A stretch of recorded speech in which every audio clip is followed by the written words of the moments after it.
Hi there, it's Sandra here. I'm doing a project today which involves using some LEDs. What I'm using is some LEDs from a battery operated LED string. I want 5 lights from here. Now you may be wondering, can you do this? Does it work? And yes, it works really well. These string lights, the battery operated ones with the little, what they call rice lights, because they're about the size of a grain of rice, are easy to use for card making and so on, and they're cheap to buy. You can get a long string of them for a couple of euros or a couple of pounds, whatever, and you can use them in multiple projects because usually they come with a very long string which has got 60, 80, whatever. So I only want 5, so 1, 2, 3, 4, 5. To cut it off, either use a pair of scissors, because this wire is pretty easy to cut, or some wire snippers as I have here. Now you may be thinking, what on earth have you got a nail file here for? And there's a very good reason for it, because these wires are coated. They're coated so that the lights don't short out normally. But when you want to use them yourself with a battery, what you need to do is to take the last inch or so off of the ends. The coating needs to come off. There are 2 ways that you can do it. You can use a nail file or emery board, and you can gradually do it like so. I've got one of these things which is called a nail drill, but it's simply a tool, rotary tool. It's a bit like a Dremel, but it's a more, shall I say, it's a more feminine version of the Dremel. Not as high powered, not as scary, and you can get lots of different tips and things for this. So you can use it for all sorts of things. You can use it to drill holes in softwoods, you can use it to sand the edges of things down, you can use it to remove the coating from these wires. We want to find out which is the positive that goes to the flat shiny side of the battery. And I'm using a CR2016 on here, and you want to find out which is the negative side, which is the waffle side of it. And I've already found that out by putting my battery between the 2 sides, and you can see that if I've got it making contact properly, that it lights up. I have some copper tape. This is what it looks like. It's self-adhesive, and you can get 2 sorts. You can get conductive copper tape, where the adhesive is also conductive, and you can get ones where the adhesive is not conductive, and you want adhesive to be conductive. You do not want to risk using the other sort because it probably won't work too well. I'm going to just take a little piece of tape, take the backing off. That's always the fiddly bit. Now I know this one is my positive wire because I bent the wire over. So I can take that and I can just wrap the adhesive tape around there, like so. I'll test that it's still working. It just gives you a little more working area to make contact with the battery. That's all that it's done for. So put that on there and you can see that it works. You don't want to put too much tape on here for a reason that I'll explain later when we get to it.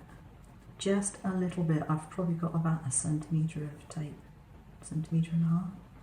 And I'm going to fold this over a little bit, and again wrap it around the wire. Now that is my negative one. I know that is just because I did the positive one first. So let's just check again. Yeah, we have a good contact. Okay, so we have the main piece of the card, which is this one. There are score lines in the design here, here, here, and here. I also have somewhere, here we go, another piece of card which has got a couple of score lines on it at either end. A piece of foam. It looks somewhat strange. It has 2 squares and 3 circles cut out of it. And I also have this piece of card. Again, 2 squares, 3 circles. And you might be thinking, what on earth have you done there? Why have you got squares and circles? there's a very good reason. It allows you to line up the correct parts. It's just something that makes it easier to do. I've done this card a few times, and lining up the circles was a bit of a pain in the neck. So that's why I've done it that way. So you want to get this, and it's going to go eventually on here. Now the reason why I haven't put markings on the back is because it depends on the design that you want to go on the front. If your design is a different shape, then you might want to move your lights and thus the holes to a different area of the circle. You might want them all one side, for example, if you're doing a moon shape something. You might want them to be up through the centre or across the middle, whatever. So I haven't done it on the original piece, okay, the back piece, because that is to remind you, you need to know where you want your various holes to go. Now I happen to know that with this particular design, and I have stuck it onto a piece of acetate, the acetate pattern is in the file as well, because this is going to go like this, but at the front, and the lights are going to go behind it. So I know that those lights are in the right position for this particular shape, but if you have a different shape, you might want to move them, okay? So knowing that they're in the right place, I just want to take a pencil and mark my holes. You can just take the last of the lights and put it through until your first light gets to where it needs to go. And I put my first light here and then I work round. I've got the first blob down, so just put a little blob down like that, finger over the top, press down, and then that's not going to be moving anywhere. It's going to keep your lights well and truly in place. I have all my lights stuck down now, nothing's going to move there, so the next step is to put this piece over the top.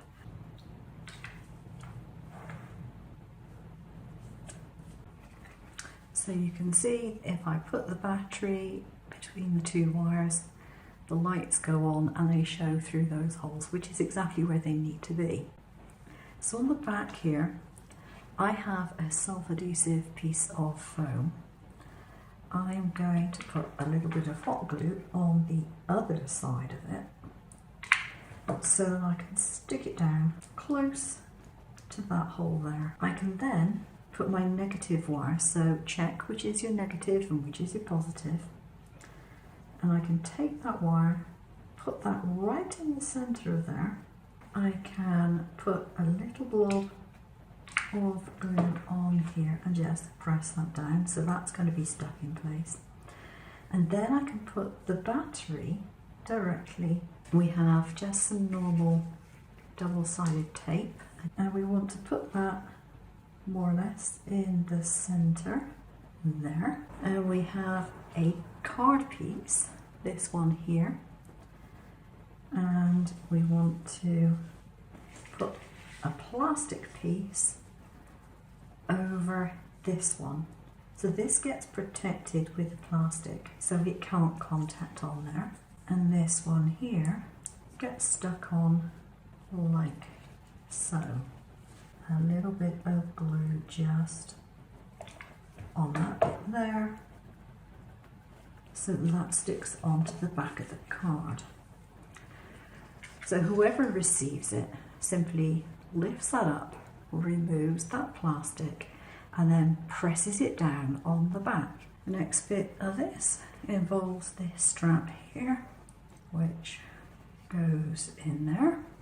It's the same width as this, and then that one tucks into that side there. Press it to hold it together for a moment, and then you put glue on this side here and place that one on. So put that on the bottom there. Off comes the backing, and this goes in the very front, more or less central for this particular design. Pinch it into place, and you can actually just flatten it like that. to get it to go where you want it to go. And there we have a really, really pretty card. I'll show you a photograph of another one which is actually lit up. I'll put that in, but it makes a spectacular card with all those lights behind it.